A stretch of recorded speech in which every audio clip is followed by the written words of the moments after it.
Aknedən sonra qalan izlər, bunlar ya qırmızı ləkə şəklində aknedən sonra eritem dediyimiz formada qarşımıza çıxar, ya da aknedən sonra müxtəlif dərəcədə ağırlıq dərəcələrinə uyğun olaraq çapıqlar şəklində dəri relyefinin pozulması, bunlar ya dəridən qabarıq, ya dəridən daha dərinə enmiş çökəkliklər formasına qarşımıza çıxar.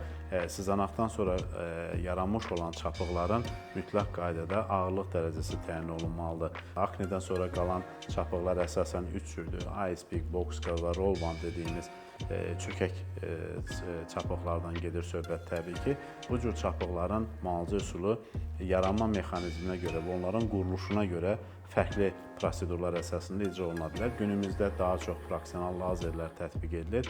Amma bu təbii ki, bu fraksional lazerlər non-ablativ və ya ablativ olmağını təcrübəli dermatoloq tərəfindən xəstənin vəziyyəti dəyərləndirildikdən sonra öncə almış olduğu müalicələr və ya bu müalicələr monoterapiya şəklindəmi, yoxsa kombinativ bir müalicənin tərkib hissəsi olaraq tətbiq edilməlidir, ona qərar verməlidir. Aknedən sonra qalan izlər bu gün uğurla müxtəlif texnologiyaların bizə verdiyi imkanlar əsasında müalicə oluna bilir. Sadəcə akne çapıqlarından təəssüflər olsun ki, %100 qurtulmaq mümkün deyil. Ən yaxşı nəticələrimiz %70-%80% arasında dəyişir.